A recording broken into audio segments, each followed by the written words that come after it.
예, 안녕하십니까.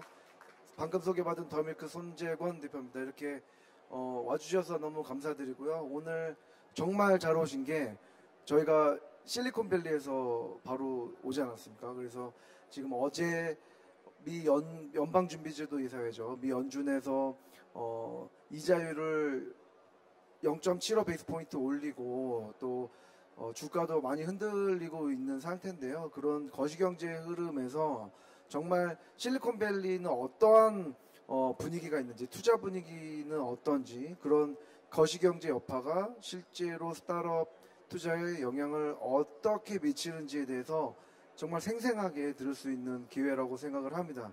정말 잘 오셨고 또 와주셔서 감사드립니다. 오늘 크게 세 가지 토픽으로 말씀을 드릴 텐데요. 첫 번째는 실리콘밸리 투데이. 그래서 큰 주제 1번은 실리콘밸리 투데이라고 해서 지금 현재 분위기가 투자 분위기 어떤지 말씀을 드릴 거고요. 두 번째는 실리콘밸리 테크 트렌드, 이런 큰 거시경제 흐름이 있지만 테크 혁신은 계속이 되고 있거든요. 그래서 어떠한 토픽으로 지금 투자가 흘러가고 있는지, 또 이런 어려운 환경에서 또 혁신을 이어갈 회사들은 어떤 후보들이 있는지에 대해서 두 번째 토픽이고요.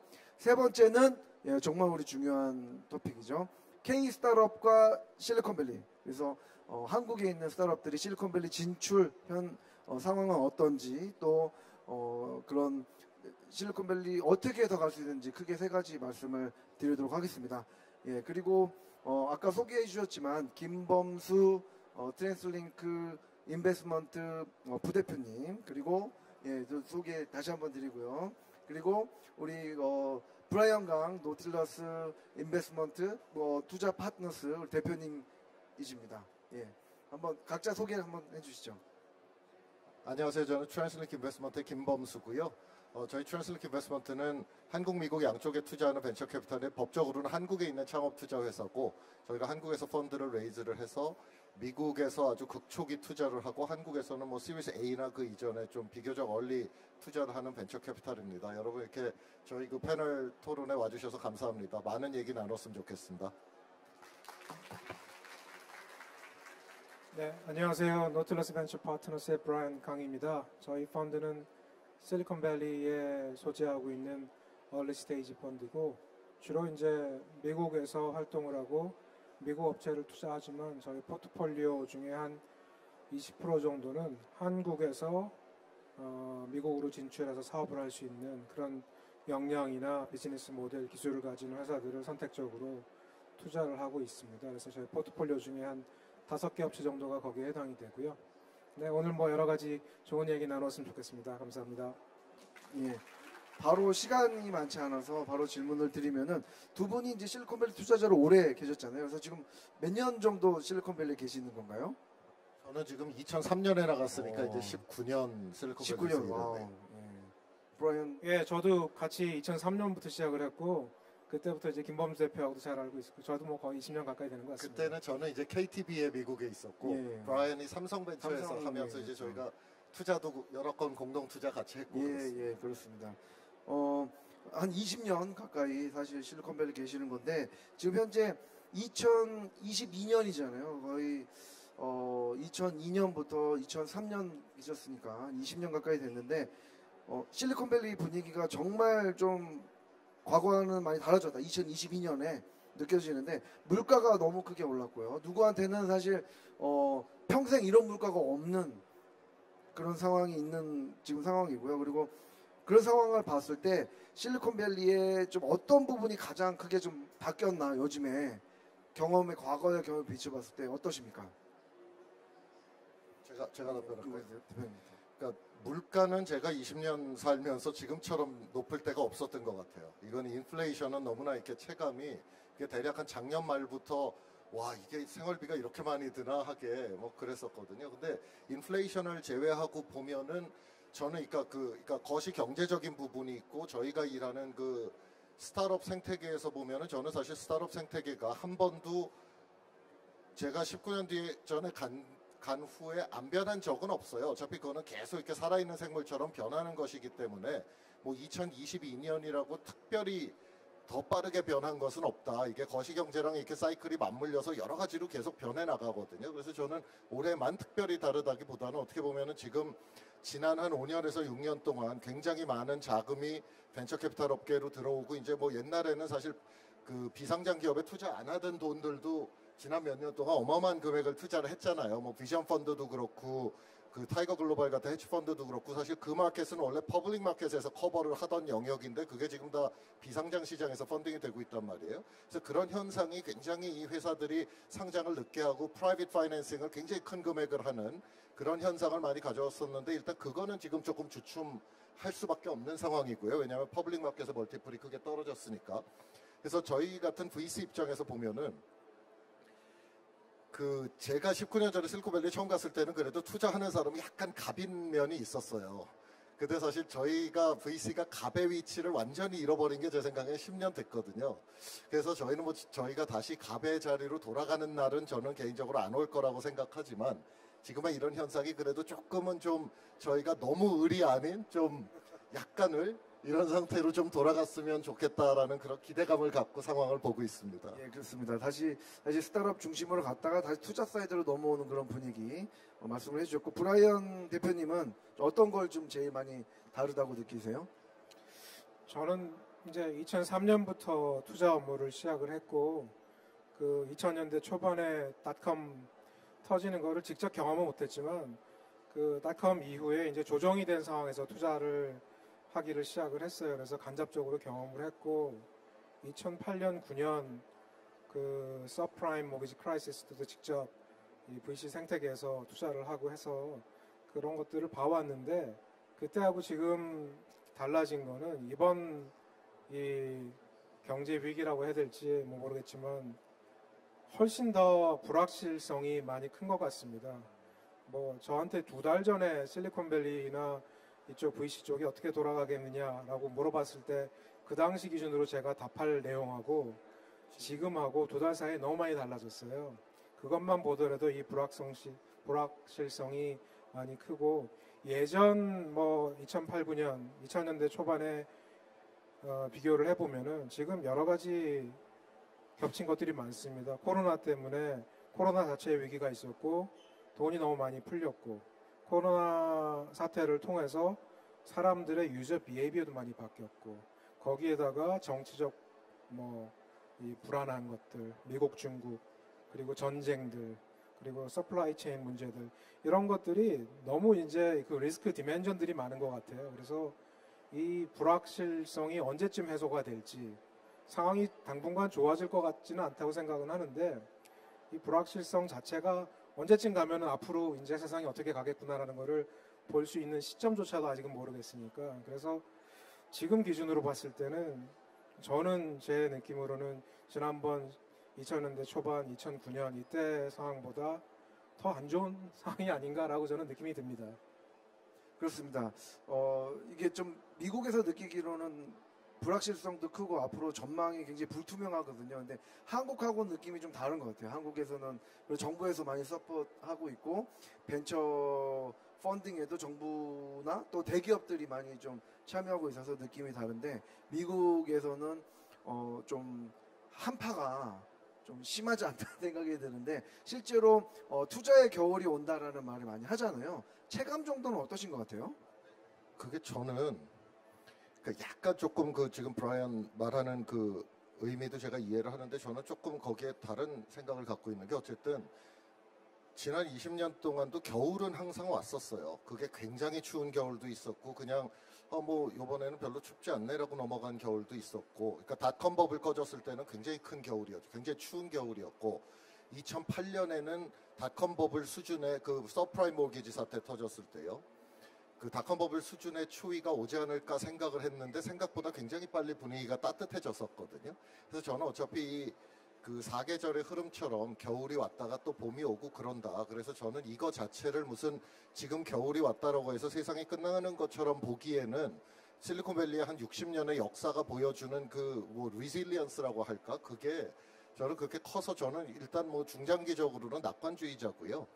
또 투자의 겨울이 왔는데 이제 이건 그런 것 같아요. 저는 아주 레이트 스테이지 프리-IPO나 이 그로트 스테이지에 하는 회사들은 어쨌든 그건 좀 파이낸셜 어널리시스가 되게 중요한 거잖아요. 기업 가치를 그 단계 간 회사들은 망하진 않으니까 잘. 그러면 이제 내가 얼마에 투자하느냐가 중요한데 그 투자하는 그 단계는 사실은 투자의 밸류에이션이 지금 퍼블릭 마켓이 워낙 많이 빠졌기 때문에 그 영향을 받을 수밖에 없죠.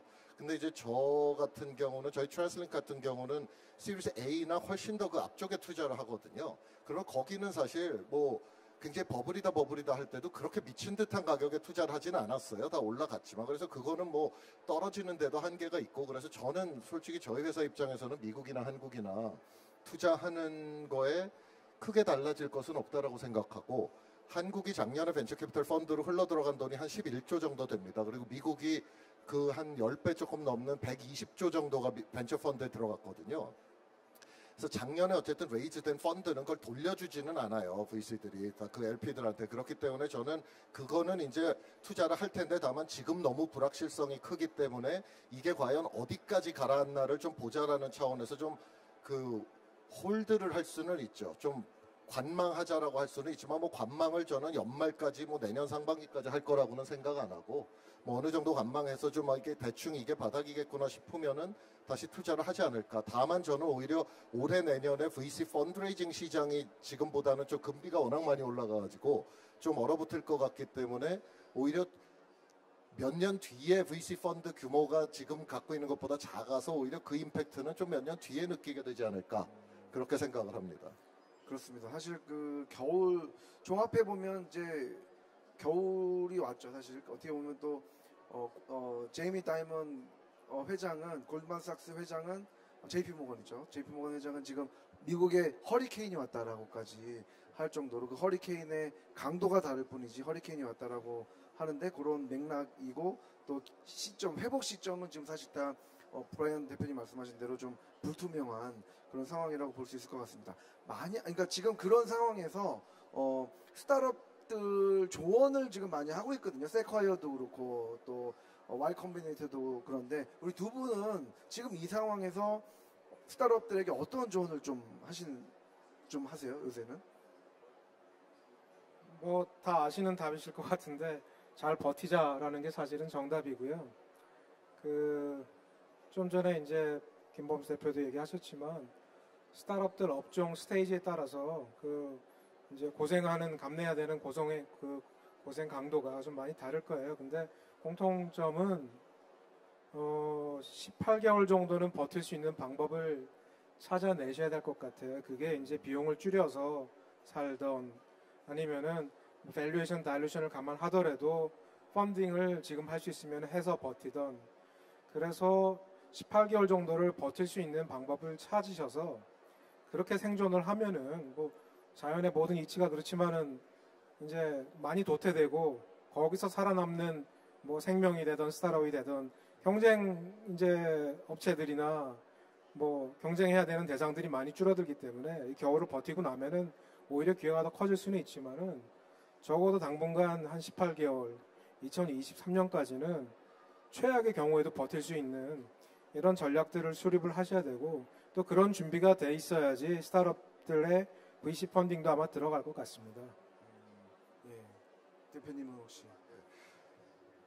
저는 사실 지금 상황이라고 조언을 특별히 다르게 할 건 없어요. 왜냐하면은 아니 그럼 언제는 VC가 투자한 포트폴리오한테 어차피 펀딩 될 테니까 막 아무거나 그 돈 막 쓰면서 막 해봐 이렇게 얘기한 적은 한 번도 없어요. 다만 이제 경기 분위기가 막 좋고 좀 펀딩이 막 잘 되는 것 같으면 스타트업도 좀 느슨해지죠. 그러니까 그건 뭐 우리가 조금 돈 좀 많아지면 좀 더 쓰게 되는 거랑 똑같은 거예요. 근데 그거를 뭐 흥청망청 쓰는 게 좋다. 뭐 매출이나 이익 안 나도 상관없다 이렇게 얘기를 한 적은 없었으니까 저는 사실 이 상황에서 특별히 달라질 거는 없고 다만 그동안 좀 분위기가 느슨해져서 좀 회사 입장에서 예를 들면 회사가 좀 펀딩이 잘 되고 또 한 번 할 때 이렇게 펀딩을 많이 하면은 옛날 같으면은 진짜 선택해서 요거 하나만 해야 될 상황인데 뭐 돈도 있고 그런데 좀 1번, 2번, 3번 이렇게 세 가지 다 해볼 수 있지 않을까? 이렇게 생각도 하게 되고 그렇게 조금 여러 가지로 방만해진다라는 표현은 좀 그런데 어쨌든 어려울 때 같으면은 생각 못할 거를 막 하려고 그러거든요. 그래서 저는 지금 같으면은 아주 핵심적인 거 하나를 골라서 내가 안 할 거를 잘 정하는 게 저는 더 중요하다. 지금 작년 재작년에 이렇게 좀 펀딩이 쉬울 때처럼 뭐 그냥 우리 이것도 해보고 이것도 해보고 이것도 해보고 이렇게는 저는 와추페 할 수 없을 것이다라고 생각을 하고요. 저는 근데 그것 때문에 오히려 어려울 때 만들어진 회사들은 자동적으로 여러 가지를 막 해보지를 못하게 되고 더 깊이 생각을 해서 핵심적인 거 하나만 하게 되기 때문에 저는 그게 오히려 그 어려울 때 나온 회사들이 더 그 성공한 사례가 더 많지 않은가. 그 타이밍적으로 보면 저는 그렇게 생각을 합니다. 그 원모 질문인데요. 예를 들면 지금 사실 이 한파에 가장 저도 이제 창업자인데 창업자 입장에서 봤을 때 내가 만약에 이제 다음에 레이징을 해야 되는데 제일 벤처 캐피탈과 창업자 입장에서 제일 갭이 있는 게 밸류에이션인 것 같아요. 왜냐하면 이 상황에서 밸류에이션을 예전처럼 받을 수가 없거든요. 그리고 또 창업자 입장에서는 뭐 밸류에이션을 높여야 되고 사실 벤처 캐피탈 입장에서는 최대한 그러니까 낮춘다기보다는 선에서 숫자 맞춰서 하려고 그러는데 창업자는 더 꿈게 간단 말이에요. 그래서 그 갭을 메워야 되는데 어떻게 조언을 할 수가 있을까요? 그러니까 창업자들한테 뭐 좋은 답은 사실은 없는데요. 밸류에이션 뭐 센서티브한 거 다 이해하고 저희도 지금 뭐 포트폴리오가 이제 한 30개 정도 누적 투자를 했기 때문에 일단 투자를 하고 나면은 창업자들과 같은 배를 타고 가는데요. 밸류에이션에 연연하시지 않기를 저는 참 어려운 답이긴 하지만 밸류에이션 너무 연연하지 마십시오. 이게 회사가 지금 예전에 2008년 크라이시스 때 제가 기억하는 거로는 밸류에이션이 평균 한 40% 정도 떨어졌고 닷컴 때는 IT 인터넷 관련된 회사들은 그보다 더 많이 떨어진 걸로 알고 있어요. 그래서 지금 뭐 그런 거를 갖다가 피해서 나는 어떻게 밸류에이션도 보전하고 펀딩도 받고 이런 뭐 방법을 찾으려고 하기에는 세상이 너무 지금 험난하고요. 아까 말씀드린 대로 많은 회사들이 도태가 될 겁니다. 그거는 스타트업뿐만 아니라 2008년 때 실리콘밸리에 등록돼 있던 그 VC가 1200개에서 400여 개로 줄어들었어요.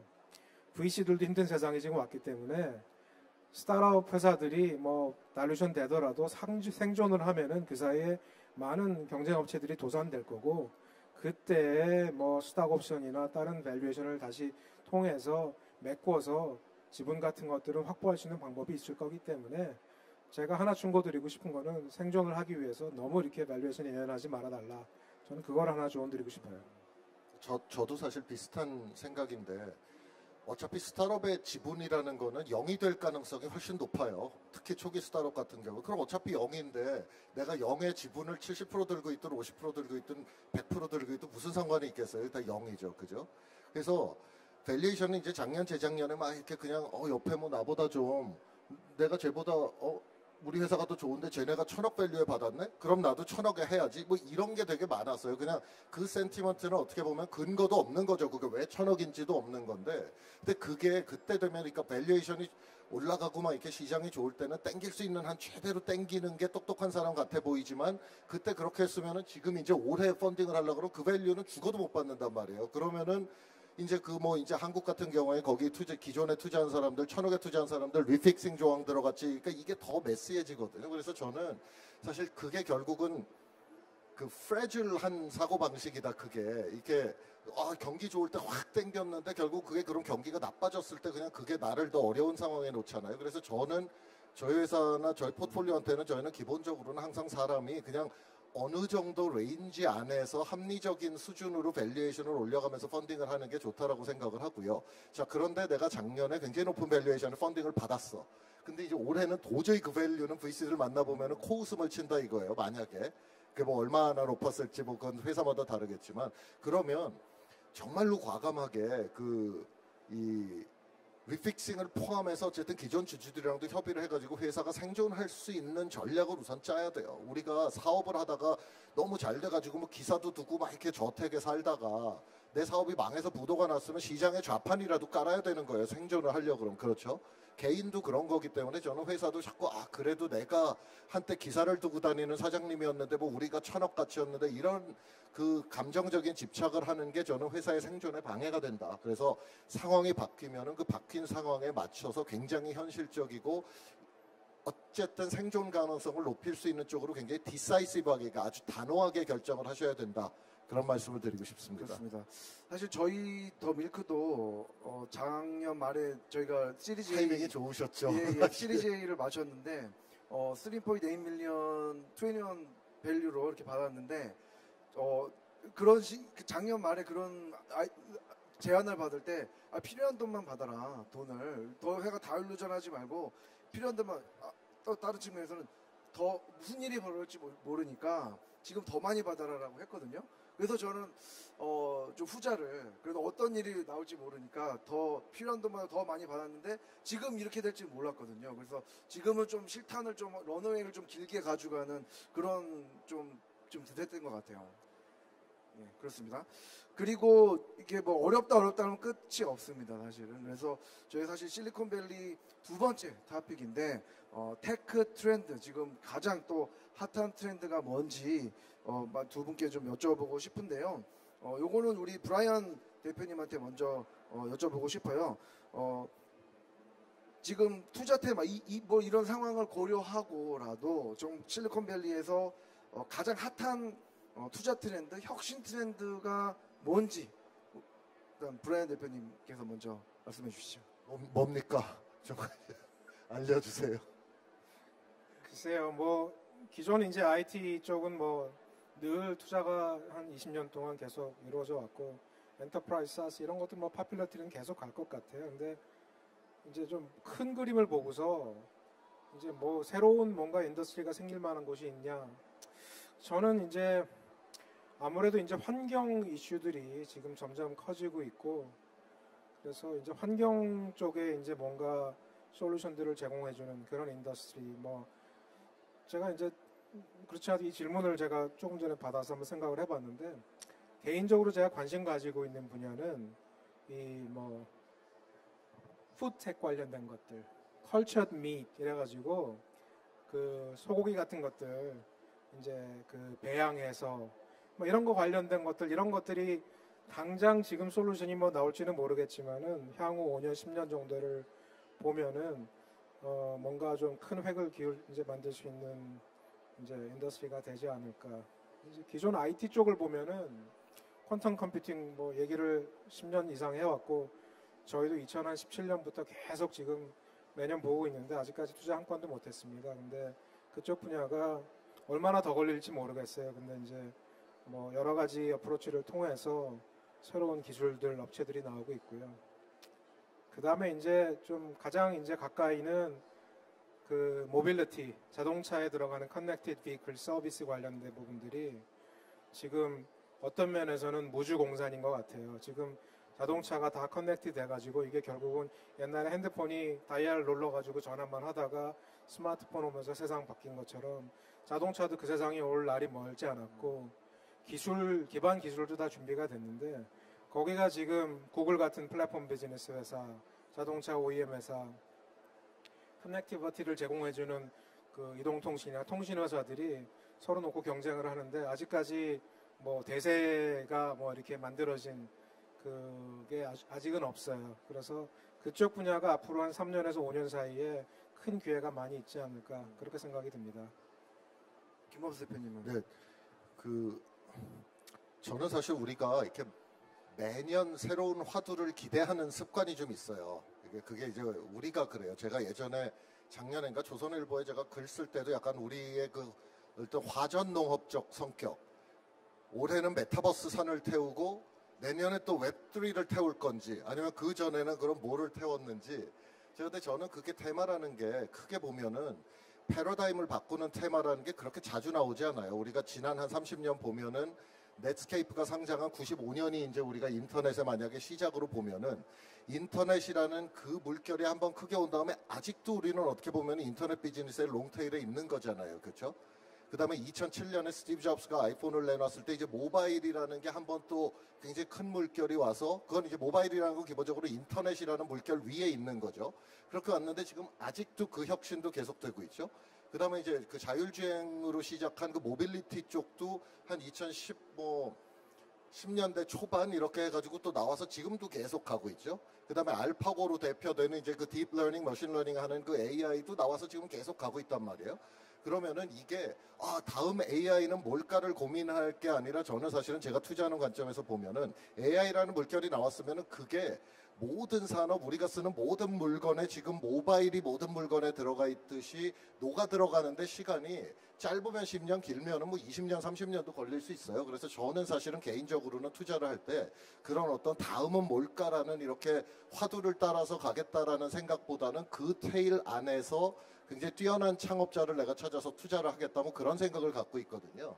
그래서 저는 뭐 지금 새로운 그래도 그나마 조금 제가 작년부터 좀 눈여겨보고 있는 쪽들은 저는 이제 우리 코비드 백신 같은 것도 이게 결국은 되게 소프트웨어 방법론을 헬스케어에 지금 적용을 해서 하고 있는 것들이잖아요. 근데 그런 회사들이 점점 많이 나오거든요. 그래서 저는 IT 기술이랑 헬스케어 쪽이 접목되는데 소프트웨어 방법론을 헬스케어 쪽에 적용하는 그런 비즈니스들에는 저는 관심이 있어서 좀 많이 만나고 있고, 브라이언이 얘기한 그 환경 관련된 쪽도, 다만 저는 저희가 펀드가 그렇게 크지 않기 때문에 환경에 있어서 너무 그랜드한 그 비즈니스를 그 꿈꾸는 회사 같은 경우는 이게 캐피탈이 되게 많이 들어가는데 그럼 저희 펀드에서 뭐 이렇게 천몇백억짜리 펀드에서 해봐야 별로 의미가 없어서 저는 환경도 조금 더 이렇게 상업화가 쉬운 그런 쪽에서 좀 환경에 그 대한 그 인식을 하는 그런 사업들은 제가 좀 관심 있게 보고 있습니다. 그렇습니다.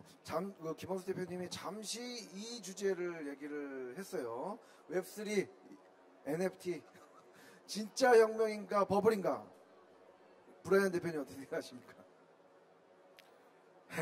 그 웹 2.0라고 그러네. 뭐 소셜 네트워크 이런 것들이 나올 때가 아마 2000년대 초중반쯤 되는 것 같은데, 저도 이제 벤처 투자 업무를 하기 전에 이제 통신 장비 관련된 이제 기술들 발굴하고 이런 업무를 했었는데, 그때 이제 2003년에 실리콘밸리 와가지고 그때 당시에 뭐 제 나이쯤 되는 잘 나가던 이제 큰 VC 사람들을 만나서 뭐 웹 2.0, 뭐 소셜 네트워크 얘기하면은 자기는 평생 통신 장비하고 반도체 투자만 했는데 나 이거 봐도 모르겠다. 나는 내 하던 거 그냥 하다가 은퇴하려다. 그런 얘기를 했었는데 이제 15년이 지나서 저는 이제 뭐 소프트웨어 요즘에 이제 뭐 엔터프라이즈 사스 같은 것들 투자 많이 하고, 제가 NFT 같은 거 보면은 그 당시 그 사람들이 생각이 나요. 이거 제가 공부해 보려고 뭐 열심히 노력을 해보고 뭐 가입도 해보고 이더리움도 사보고 뭐 하는데 저는 솔직히 잘 모르겠습니다. 그래서 제가 이 세대에 잘 맞지 않는 사람이라서 그런 건지, 아니면 이게 나이가 들다 보니까 이게 정말로 실체가 있는 비즈니스인지에 대한 이런 회의적인 제 생각, 이런 것들이 있어서 그런지는 모르겠는데, 이건 뭐 제 개인 사견이긴 합니다만, 뭐 NFT 같은 경우는 제가 봤을 때는 과연 이게 정말로 이거 자체에 실체가 있는 비즈니스인지, 뭐 크립토 관련된 부분도 마찬가지인데, 블록체인도 사실은 그게 기반 기술로서의 가치는 많지만 저희가 지금 블록체인 크립토 관련돼 가지고 뭐 투자가 있고 없고 하는 데를 보면은 사실은 이게 뭐 투자인지 투기인지 모르는 이런 이제 약간 그런 이 그레이 라인에 있는 회사들, 이제 그런 것들이 많이 성공을 하고 있고요. 그래서 저한테 이거를 물어보면은 저는 사실은 버블이라고 봅니다. 특히 이제 크립토 커런시 같은 경우는 지금 미국이나 각 나라들이 지금 풀린 돈을 회수해야 되는데, 뭐 다른 정말로 실체가 있는 인더스트리에서는 돈을 빼오기가 사실은 되게 고민거리가 많은데, 이 블록체인에 풀린 돈은 그냥 뭐 걷어오기 되게 좋거든요. 아무 지원도 안 해주고 하면은. 그래서 그런 그림에서 봤을 때는 지금 뭐 웹 3.0 블록체인을 통해서 크립토, NFT 이런 것들이 앞으로 쉽지는 않아 보입니다. 제 의견입니다. 저는 사실 지금까지 보면 인터넷 혁명도 그렇고 모든 혁명은 어쨌든 그 초기에 버블이랑 같이 왔어요. 그래서 저는 이게 사실 버블과 그러니까 혁명은 어차피 버블이랑 같이 온다. 왜냐하면 어떤 굉장히 혁신적인 뭔가가 등장했을 때는 그거에 과하게 열광하는 움직임이 나오게 되고 그러다 보면 버블이 만들어지거든요. 그러니까 그런 차원에서는 그러니까 지금의 이 범 크립토 월드에서 올라갔던 거는 저는 일정 부분 버블이다. 근데 그거는 일반 소프트 IT 산업에서도 지금 지난 몇 년 동안은 버블이 있었잖아요. 근데 크립토만큼의 버블은 아니었지만, 그래서 저는 일단은 버블이 있었던 거는 맞는데 이게 혁명인지 아닌지는 솔직히 저는 한 4, 5년 더 봐야 될 것 같아요. 저는 지금은 잘 모르겠어요. 왜 그러냐면 저는 일단은 그 인터넷이 초기에 나왔을 때도 그때 굉장히 스캡티컬한 사람들이 많아서 저게 무슨 밸류가 있냐, 뭐 회사 잡지 할 거 인터넷에서 볼 수 있는 게 뭐가 그렇게 다른 거냐, 저게 무슨 혁명이냐, 이렇게 생각하는 분들이 있었거든요. 그때도 굉장히 이제 저는 그때 인터넷이 나왔을 때 저는 20대였는데 굉장히 그 나이 드신 분들 위주로 잘 이해가 안 된다, 저게 무슨 밸류가 있는지 그러셨었거든요. 근데 지금 어쨌든 인터넷이라는 건 이제 혁명이었던 거잖아요. 근데 그럼 크립토 이 블록체인 이쪽이 웹3가 그거냐? 봐야 되는데 저는 다만 웹3가 조금 증명을 해야 될 거는 인터넷은 그래도 나왔을 때는 실제로 그게 우리 생활에서 뭔가가 좋아지는 게 있었거든요. 그러니까 내가 그동안은 찾을 수 없던 정보를 인터넷에서 찾을 수가 있었고, 내가 그동안 꼭 멀리 가게를 가야만 살 수 있었던 거를 인터넷에서 주문해서 살 수 있었고, 실제 실생활에 뭐가 좋아지는 부분이 있었는데, 지금은 웹3나 이 블록체인 쪽은 상대적으로는 좀 그 아이디얼리즘에 기반해, 그러니까 이게 데모크리타이제이션이다, 민주적이다, 이론적으로는 맞는데 그래서 우리의 실제 삶을 어떻게 바꿀 것이냐를 좀 증명을 해야 되는 거 아니냐라는 생각은 있고요. 다만 저는 그게 증명될 수도 있다. 왜냐하면 제가 지난 한 3년에서 5년 동안 보면은 실리콘밸리에서 굉장히 뛰어난 탤런트들이 그쪽 업계로 굉장히 많이 들어갔어요. 그리고 돈도 굉장히 많이 흘러 들어갔거든요. 그래서 보통은 지금까지의 경험으로 보면은 탤런트가 들어가고 굉장히 많은 캐피탈이 들어가면은 거기서 뭔가는 세상을 바꾸는 게 나왔는데, 그런 점에서 저는 이거를 그냥 이건 버블이야, 아무 가치가 없어라고 하기는 저는 어렵다. 왜냐면 저보다 더 똑똑한 젊은 친구들이 그쪽으로 많이 가는 걸 제가 봤기 때문에. 그렇지만 지금 현재로 딱 잘라서 보면은 상당한 버블이 있었고, 결국 이게 과거에 그랬던 것처럼 혁명이 우리 삶에 녹아들어오려고 하면은 뭔가는 실제 삶의 유용성을 좀 증명하는 쪽으로 가야 되지 않나. 지금은 약간 너희가 이거를 잘 몰라, 이런 식의, 뭐 여기 블록체인 하시는 분이 있으면 기분 나쁘실 수도 있는데, 저처럼 나이 들고 약간 블록체인 네이티브가 아닌 사람한테는 약간 지적 우월감, 아 니네는 이걸 이해를 못해, 우리는 우리끼리 할 거야, 약간 이런 게 있는데, 세상이 그렇게 해서 바뀌지는 않거든요. 왜냐하면 세상이 바뀌려면 어쨌든 그 아무것도 기술을 모르는 할머니 할아버지도 그 기술의 혜택을 받는 쪽으로 이제 가야 되는 거기 때문에, 그래서 저는 좀 그렇게 유보적인 입장입니다. 네, 그렇습니다. 뭐 아이폰 처음 나왔을 때 그거는 뭐 보자마자 혁명이었거든요, 사실은. 그런 우버 처음 에어비앤비 나왔을 때도 일단은 뭐 서비스 나오자마자 와우, 이거는 10년짜리 가는 메가 트렌드다, 나오자마자 그런 생각이 들었는데, 웹3나 특히 이제 웹3 같은 경우는 아직은 좀 맥주가 사실 버블이 있어야 맛있거든요. 그래서 어느 정도는 버블이 있는데 이거는 좀 많은 거지. 그러니까 이게 맛이 없는 맥주 같은 느낌이 실리콘밸리에서, 사실 그건 현재 분위기가 그런 건 사실이에요. 근데 왜 좋은지를 너무 많이 설명을 해야 되면 그거는 뭔가 아직도 그게 클리어하지 않은 거죠. 그러니까 누구나 봐도 지금 말씀하신 그 뭐 우버, 아이폰 이런 것처럼 누구나 봐도 아 이거는 이런 게 진짜 많아지면은 되게 좋겠네라는 게 있으면은 그거는 진짜 모두가 인정을 할 수가 있는데, 그래서 저는 설명을 안 해도 알 수 있는 정도가 돼야 이거를 우리가 혁명이라고 할 수 있지 않을까, 그렇게 생각을 합니다. 그렇습니다. 사실 지금 뭐 웹 2.0과 어떻게 보면은 지금이 웹 2.0, 뭐 웹 2와 웹 3.0, 웹 3의 어딘가에 지금 있잖아요. 그래서 사실은 웹 3로 간다고 해서 다 넘어가는 게 오늘부터 웹 3 이런 게 아니거든요. 그러니까 어딘가에 걸쳐져 있는데 거기에서 굉장한 많은 기회가 나오지 않을까. 웹 2와 웹 3 어딘가에 걸쳐져 있고 거기에서 굉장히 비즈니스 기회와 인력의 이동들이 많이 일어날 거기 때문에 그런 기회가 있지 않을까 생각이 듭니다. 또 여기서 또 우리 중요한 실리콘밸리 토픽 중에 하나가 뭐냐면 바로 이레미래입니다, 사실은. 그래서 뭐 재택근무 포함해서 이 future of work, 그다음에 이런 뭐 집에 가고 또 사직을 하고 또 해고되고 이런 것들이 너무 심한데, 이게 일시적인 현상인지 영원한 변화인지. 일시적인 현상이다, 일론 머스크죠. 야 회사 와, 그죠? 그리고 영원한 변화, 이거는 트위터죠. 아 집에 영원히 있어, 이런 건데 우리나라 지금 어딘가에 있단 말이에요. 두 분 의견은 어떻습니까? 저는 거기 중간쯤 어디쯤에 있을 것 같아요. 그래서 뭐 이게 정말로 모든 사람들의 그 패턴들이 다 바뀔 정도로 임팩트가 클지 뭐 잘 모르겠습니다만은, 적어도 코로나 바이러스 팬데믹 기간 동안에 그 사람들의 패턴이 바뀐 거는 분명한 것 같아요. 그리고 이제 이런 엔터프라이즈들이 직원들이 집에서 일하면서도 그 생산 효율성, 프로덕티비티에 큰 영향이 없었다라는 것들이 객관적으로 증명이 많이 된 것 같아요. 그래서 실리콘밸리의 많은 회사들, 뭐 이제 아까 말씀하셨던 테슬라나 애플 이런 데 몇 군데를 빼놓고서 많은 회사들이 집에서 있으면서 일해도 된다. 이런 것들을 어느 정도 데이터로 검증이 끝난 것 같습니다. 그래서 그런 면에서는 이게 적지 않은 사람들의 그 생활하는 패턴이나 이런 것들에 영향은 있을 것 같은데, 그렇다고 해서 뭐 장기적으로 오피스 스페이스 다 없어지고 전부 다 집에서 일하고 뭐 버추얼 리얼리티 뭐 이런 세상들까지 바로 나오겠느냐?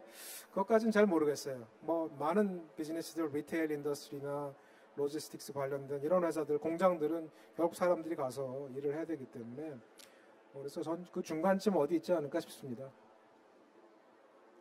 저는 모두가 다 옛날 코비드 전처럼 100% 모든 회사가 다 출근을 해야 된다라는 거는 저는 안 돌아올 것 같고요.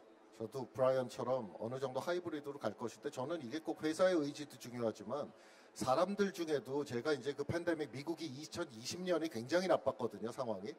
근데 그때 제가 그래서 약간 구글, 페이스북 이런 데 있는 젊은 그 엔지니어들이랑 한 달에 한 번씩 이렇게 맥주 한 잔씩 들고 줌 앞에 와서 그 줌 비어 및 그거를 했어요. 근데 그때 얘기를 해보면은, 예를 들면 저 같은 사람은 재택이나 리모트에 아무 저게 문제가 없는데, 의외로 젊은 엔지니어들 중에도 자기는 집에 있으면은 이게 생산성이 안 나온다라고 하는 사람도 있었거든요. 그래서 이거는 약간 왜 자기 방에서 그냥 혼자 페이스로 공부해도 되는 학생이 있고, 도서관이나 독서실 가서 약간 그런 환경에 나를 넣어야 공부가 되는 학생이 있잖아요. 그래서 저는 회사의 의지도 있지만 제가 생각하는 미래는 회사는 어느 정도 하이브리드로 일할 수 있게 그런 선택권을 주고, 가정의 환경과 자신의 스타일, 그 취향에 따라서 더 많이 나가는 사람, 저처럼 아예 안 나가도 아무 생산성에 문제가 없는 사람, 이런 식으로 좀 나뉘지 않을까, 그렇게 생각해요. 그렇습니다. 지금 말씀 들어보면 아까 뭐 웹2, 웹3, 그다음에 재택근무, 회사로 나가는 거 여러모로 지금 어딘가에 다 섞여 있기 때문에, 이렇게 흑백 논리? 야, 이거 스위치 온, 오프. 지금은 다이얼이잖아요. 이렇게 다이얼로 돌려가지고 이게 디밍하고 막 이러는데, 지금 우리 머릿속에는 이거 온이야 오프야 이렇게만 사고하는 것들이 지금 현재 변화를 정확하게 인식하는 게 방해하지 않나, 이런 생각이 드네요. 오늘 말씀 들어보니까. 근데 뭐 이제 그게 이제 1이냐 2냐 뭐 이렇게 딱 선택할 것은 아닌데, 적어도 저희가 알고 있는 트래디셔널 인더스트리들, 뭐 리얼 에스테이트, 오피스 스페이스를 활용하는 방법, 커뮤트하는 뭐 방법, 리테일 샵에 가서 쇼핑하는 이런 데들에 어느 정도 영향이 될지 모르겠지만 분명히 영향은 있을 것 같아요. 그래서 뭐 저희도 알지만 아마존 주식이 팬데믹 동안에 엄청나게 올라갔다가 사람들이 다시 밖으로 나가니까 떨어지고, 그래서 그런 부분들에서 영향은 분명히 눈에 보일 만큼 있을 거라고 생각은 듭니다. 그렇습니다. 그리고 이제 마지막 저희 주제인데요. K 스타트업과 실리콘밸리 주제인데, 그 전에 이거 본격적으로 들어가기 전에 질문 있으시면은 저희가 끝나고 플로어 질문을 또 받으니까요. 질문 있으시면 손 들고 이따가 질문해 주시기 바랍니다. 잠시 후에. 예. 이게 K 스타트업과 실리콘밸리라는 주제인데, 여기에 뭐냐면 지금 뭐 실리콘밸리의 샌드버드, 그다음에 몰로코, 눔 같은 이런 회사들이 성공하는 사례가 좀 많이 있습니다. 저도 사실 어떻게 보면 샌드버드나 몰로코 이 성장을 지켜봤는데, 이들의 두 분이 봤을 때 이렇게 K 유니콘들이 나왔단 말이에요. 그래서 성공 비결은 무엇이라고 좀 보시나요? 김범수 대표님 먼저 말씀 해주시죠. K 유니콘의 정의는, 그러니까 코리안 창업자. 예, 샌드버드 뭐 이거 미국 회사인데 이제 창업자가 한국 사람인 창업자, 거잖아요. 근데 그 앞에도 사실 핏빛 같은 것도 제임스 박. 제임스 창업자가 한국 분인데 이제 제이미 약간 교포, 한국색이 교포. 덜한 2세 그 창업자였다 보니까, 그래서 저는 사실은 한국 사람들이 원래도 굉장히 유능합니다. 이게 세계적으로 보면은 대한민국 사람들이 굉장히 생존력도 좋고 아주 뭐라 그래야 될까, 영민해요, 전반적으로. 그래서 뭐 원래부터 그런 포텐셜이 있었던 거고, 다만 이게 어떤 포텐셜이 응축됐다가 이게 폭발을 하려면 어쨌든 그게 임계치까지는 계속 쌓여야 되거든요. 이게 그냥 1이 들어가면 0.5가 나오고 이런 식이 아니라, 이게 10이 들어갈 때까지는 아무것도 안 되다가 이제 갑자기 11로 딱 가는 순간 뭐가 팍 터지고 이제 그래요. 이 세상 모든 일이라는 게 제가 볼 때는. 그래서 그동안 계속 이렇게 됐는데 사실 제가 거의 20년 실리콘밸리에서 살았지만 소프트웨어 엔지니어가 한국인 소프트웨어 엔지니어가 이렇게 많아진 거는 사실 10년도 안 됐어요. 그게 그렇게 많아진 이유는 구글, 페이스북, 애플 이런 데서 이제 막 인력 채용을 하다 보니까 한국 사람들 워크에틱도 좋고 일도 머리도 똑똑해서 잘하고 그러니까 점점 더 많이 뽑아오고 그러면서 이제 이 한인의 그 베이스가 어느 정도 축적이 돼서 이제 폭발을 이제 한 개, 두 개 회사가 이렇게 폭발을 하는 거라고 저는 보고요. 그래서 저는 앞으로는 더 그런 게 많이 나올 것이다라고 생각을 합니다. 평균적으로 봤을 때. 브라이언 대표님. 네, 뭐 똑같은 의견이고요. 지난 한 10년 보면은 그 인력 풀들이 많이 늘어난 게 가장 큰 영향이 있었고, 그 다음에 이제 뭐 현지화할 수 있는 능력들을 갖춘 사람들이 많이 나오고, 결국은 뭐 정말로 세상에 없던 기술을 만들어내는 이런 딥테크 기술이 아니면은 이제 소프트웨어 프로덕트들 나와서 결국은 그거를 미국에서 커스터머들이나 파트너들한테 팔 수 있는 영업 능력이 뭐 회사의 성패를 좌우를 하는 거는 뭐 미국 회사나 한국 회사나 다 똑같을 것 같아요. 한국에서도 결국은 뭐 제품도 당연히 중요하지만 그거는 기본이고 그거를 가지고서 고객들한테 팔 수 있는 그 영업 비즈니스 엑스큐션이 결국은 회사의 성패를 좌우하는데, 그래서 결국은 한국에서 나온 회사들이 글로벌라이제이션이 되려고 하면은 그 회사를 운영하는 뭐 경영진들 영업할 수 있는 능력들이 현지화를 할 수 있느냐 없느냐, 결국은 그게 가장 큰 성공을 좌우할 수 있는 것 아닌가 생각이 듭니다. 그렇습니다. 여기 우리 특히 요 질문 현실적인 조언인데, 우리 김범수 대표님은 지금 데모데이를 열심히 지금 운영을 네네, 유튜브 하고 네. 계십니다. 구독 부탁드립니다, 구독 여러분. 우리 데모데이.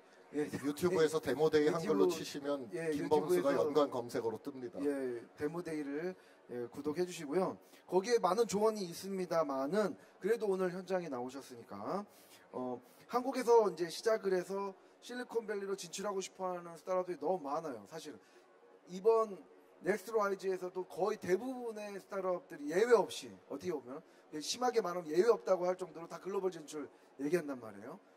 현실적인 조언을 좀 해주시죠.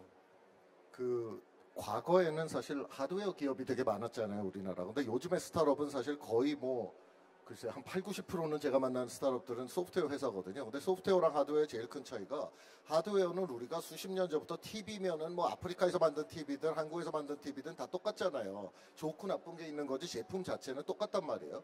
근데 소프트웨어 시장에서는 한국의 네이버와 미국의 구글의 차이만큼 이게 소프트웨어는 굉장히 로컬라이즈해요. 그 사람들의 삶의 패턴, 그 사람의 문화적 어떤 경향, 배경 이런 거를 반영을 해서 소프트웨어가 이렇게 만들어지거든요. 근데 요즘에 대부분의 그 한국에서 나오는 스타트업들은 소프트웨어 스타트업이기 때문에 소프트웨어 회사는 옛날 하드웨어나 반도체나 이런 그 TV, 폰 이런 것처럼 그냥 내가 한국에 앉아서 열심히 기술적으로 우수한 제품을 만들기만 하면은 미국에 팔 수 있다는 더 이상 안 돼요. 왜냐하면 우수한 제품이라는 것 자체가 미국 사람들의 사는 방식, 미국 사람들의 일하는 방식에 맞게 그 사람들의 생활 패턴, 업무 패턴이 녹아 들어가 있어야 우수한 제품이 되거든요. 그렇기 때문에 이게 그냥 랩에서 기획해서 짠 하고 미국에다가 전시를 해서 팔 수 있는 게 아니기 때문에 현지화를 굉장히 하셔야 된다. 우리가 어쨌거나 우리가 한국인으로서 이렇게 교육을 받고 살다 보면 내가 아무리 미국 뉴스를 많이 읽어도 미국 가서 20년 살아도 한국인으로서의 이 편광 렌즈가 쉽게 잘 안 없어져요. 다 바이어스가 있어요. 그렇기 때문에 한국에서 나고 자라고 교육받고 여기서 사업하던 창업자가 미국에 와서 제대로 하려면은 굉장히 현지화를 위한 노력을 많이 하셔야 된다. 진짜 뭐 극단적으로 얘기하면은 미국 가서 굉장히 오래 계셔야 되고 많은 사람들 만나야 되고 한국말 쓰지 마셔야 되고 한국 드라마 볼 시간에 미국 드라마 보셔야 되고, 이게 약간 극단적인 예인데 그 정도로 내가 굉장히 미국 사람이 되겠다, 미국 문화를 이해하고 미국식으로 살고 일하겠다라는 정도의 결단을 해야 소프트웨어 사업으로 미국 시장에서 성공을 시킬 수 있지 않을까. 제가 그게 제 조언입니다. 아, 그렇습니다. 또 우리 브라이언 대표님도 지난 20년간 많이 보셨잖아요. 진출하고 싶어하는 스타트업들 많이 보셨는데 지금 어떤 조언을 좀 해줄 수 있을까요? 방금 전에 뭐 김 대표님 얘기하신 거하고 뭐 거의 같은 얘기고요. 이스라엘 같은 경우가 저희가 뭐 좋은 벤치마킹을 하면서 이스라엘 회사들이 뭐 미국 가서 성공을 많이 하고, 그래서 한국도 이제 그런 뭐 VC 스타트업 이코시스템을 만들자 얘기들을 많이 하는데, 사실은 이스라엘은 몇 가지 이제 그 딥테크 기술을 기반으로 해서 스타트업들이 만들 환경은 됐지만 그 내수 시장이 워낙 작기 때문에 다른 나라에서 생존을 할 수밖에 없는 초이스가 없는 이제 그런 이제 나라인데 사실은 제가 이렇게 좀 되묻고 싶은 거는 뭐 글로벌라이제이션 다 좋고 한데 한국이 내수 시장이 작은 나라가 절대 아닙니다. 그래서 이 창업자들 하시는 분들이 내가 정말로 글로벌라이제이션을 뭐 해서 정말로 해외로 진출을 해야겠느냐.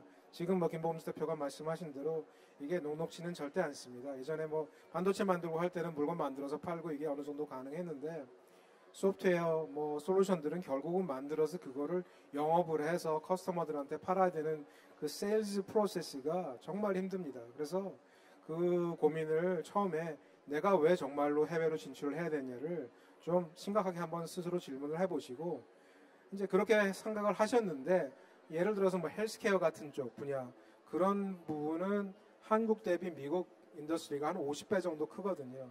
당연히 해외로 진출을 해야만 하는 인더스트리인데 그런 고민들을 하셔서 그 판단에서 정말로 나는 미국에서 뭐를 한번 해보겠다. 글로벌 마켓에서 뭐를 한번 해보겠다. 판단을 내리시면은 아까 지금 계속 저희가 단어가 계속 나오는데 로컬라이제이션, 현지화를 할 수 있는 능력이 되느냐. 안 되면은 어떤 부분을 우리가 채워야 되느냐. 물건 만든다고 절대 못 팝니다. 그 물건을 영업을 해서 커스터머 손에 사스 비즈니스 모델, 한국에 잘 나오지 않는 엔터프라이즈 사스 비즈니스 모델까지 이렇게 만들어낼 수 있는 그런 경험과 능력과 그 비전을 다 가지고서 준비를 하셔야지 성공하실 수 있고요. 이게 쉽지는 않습니다. 그래서 준비를 많이 하셔야 될 것 같아요. 그렇습니다. 이제 현실적인 조언이고 사실 팩트에 가까운 두 분이 조언을 해주셨어요. 이제 3분 정도 남았는데 마지막 질문을 제가 드릴 건데 지금 혹시 플로어에서 질문 있으시면 생각을 해주시고요. 이 자리도 사실 산업은행에서 주최한 거잖아요. 산업은행 또 무역협회 같이 주최해서 하는 건데 좀 정부도 좀 바뀌었고요. 어떻게 보면 우리 한국은 특히 이제 정부 역할 굉장히 중요하단 말이에요.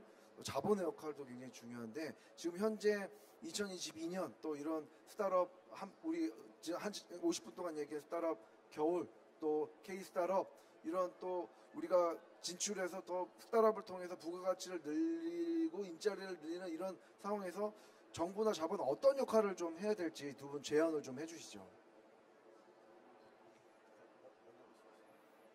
저는 뭐 일단은 정부에서 충분히 지금까지 잘 해오고 있다고 저는 솔직히 생각을 해요. 이게 뭐 정권이 바뀌고 안 바뀌고에 관계없이 꾸준하게 이런 이제 스타트업 이코시스템을 만들어주려고 노력을 하고 있고 사실은 저희가 지금도 뭐 미국 자꾸 얘기를 하니까 비교가 되긴 하지만은 전 세계에서 미국하고 뭐 중국 뭐 몇 나라 빼고 나면은 사실은 한국 VC 이코시스템이 상당히 훌륭한 편입니다. 그래서 정부가 지금까지 해오던 것들은 잘하고 있고 계속 꾸준히 잘해가면 좋을 것 같고요. 그 외에는 이제 아까도 제가 뭐 이스라엘 얘기를 조금 하긴 했는데 그 글로벌라이제이션을 위해서는 저희가 이제 무슨 각종 레귤레이션이나 투자를 하기 위해서 필요한 여러 가지 뭐 상법 뭐 이런 규제들 이런 것들이 실리콘밸리를 따라갈 필요는 있을 것 같아요. 그래서 저희 지금 많이 바뀐 것들을 보긴 했지만 그 주식에 대한 뭐 여러 가지 뭐 투자 관련된 법령 이런 것들도 실리콘밸리에 맞춰서 가면은 외국 VC가 들어와가지고 여기서 투자하기 쉽고 여기 있던 회사들이 플립해서 실리콘밸리로 나가기 쉽고 그래서 그런 이제 차이를 좀 줄여 나가는 게 어떤 면에서는 좀 앞으로 정부에서 좀 해가야 되지 않을 그런 과제 아닌가 싶습니다.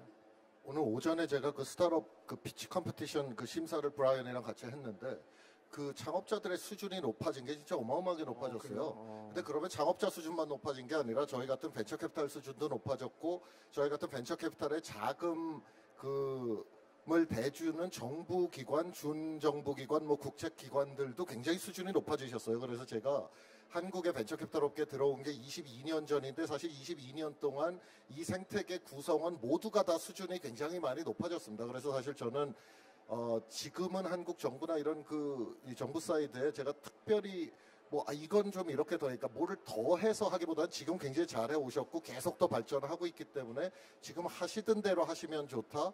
이게 조금 뭐 어떤 때 버블 같은 게 있어 보이고 그래도 그것 때문에 그 교각사루라고 하나 이게 약간 이런 사자성어 쓰면 너무 노인네 같은 어쨌든 이 그거 조그만 걸 고치려고 너무 이게 큰 거를 이 손해를 보는 그런 거는 안 하셨으면 좋겠다. 근데 저는 어차피 어떤 정부 뭐 누가 대통령이 되고 어떤 정권이 들어와도 지금 대한민국 경제에서 스타트업 생태계를 빼고 대한민국 경제를 논할 수 있나? 뭐 그런 생각이 들어서 저는 장기적으로 낙관적이고 하나만 더 짧게 부탁을 드리면은 약간 우리나라가 자꾸 옛날 이 수출 뭐 이런 거에 대한 강박이 있어가지고 아까 브라이언도 잠깐 얘기했지만 이게 자꾸 아니 여기서 고등학교 나온 애들이면 여기서 대학교를 대부분 가는 게 당연한 건데 자꾸 모든 애를 막 하버드 스태포드를 보내려고 자꾸 이게 과하게 그 강박에 의해서 너무 막 이렇게 들고 나와서 뭔가 안 되는 학생 한국 학교에 가는 게 더 맞는 학생을 미국 학교에 보내려고 막 그런 경우가 있는데 저는 그런 강박만 우리가 좀 잘 조절을 했으면 좋겠다 뭐 그런 정도 바람이 있습니다. 그렇습니다. 저희가 타임이즈업이긴 한데 플로어에서 질문을 받을 시간이 있나요? 혹시 질문 10분 있습니다. 감사합니다. 좋은 말씀. 브라이언 소개를 좀 부탁드립니다. 네. 푸드테크 쪽에서 일하고 있는 라연주라고 합니다. 브라이언 강님께 질문 드리고 싶은 게 있는데 저도 배양육 쪽에 굉장히 관심이 많아요. 그리고 요즘에 많이 생겼잖아요. 그래서 투자자님께서는 이 많은 기업들을 검토를 하실 때 가장 중요하게 보시는 게 뭘지 궁금합니다. 저희가 뭐 펀드가 크지를 않아서 푸드텍을 뭐 본격적으로 아까 김 대표 얘기하신 대로 자본이 좀 많이 투입되는 인더스트리다 보니까 저희가 거기를 뭐 메인으로 투자를 하지 않지만은 업체들을 좀 보아오긴 했어요. 근데 저희 VC 입장에서는 뭐 어떤 업체가 뭐 기술적으로 제품이 훨씬 좋다 이런 판단은 아직까지는 안 섰고 전체 인더스트리 자체가 타이밍이 앞으로 조금 더 시간은 갈 것 같아요. 그래서 한 5년 정도 이렇게 길게 좀 보고 있으면은 회사들이 많이 나올 것 같고 제가 봤을 때는 지금까지 본 거로는 뭐 특별히 뭐 한 회사가 독창적인 기술을 가지고 와서 다른 경쟁 회사 대비 뭐 낫다 이런 것들은 아직은 안 보여지는 것 같아요. 그래서 제가 봤을 때는 그냥 그 컬처 밋이 나오는 부분까지 이제 포커스를 하는 회사들이 지금 상당히 많이 있고 그런 회사들이 이제 나왔을 때 그 다음번 마켓들에 이제 조금 많은 회사들이 그런 컬처 밋을 가지고 예를 들어서 뭐 AI 기반 기술이 나온 다음에 그거를 활용한 애플리케이션들을 가지고 서비스 회사 많이 나오듯이 그 이코시스템에 기반 기술이 갖춰지는 시점에 그것들을 활용을 해서 뭐 다양한 서비스 뭐 음식들도 있겠지만은 그런 것들을 만들 수 있는 뭐랄까 두 번째 페이지의 인더스트리들이 본격적으로 많이 커지고 그런 것들이 사실 저희 같은 작은 펀드들이 앞으로 한 3년, 5년 후에 좀 활발하게 투자를 할 수 있지 않을까 생각이 듭니다.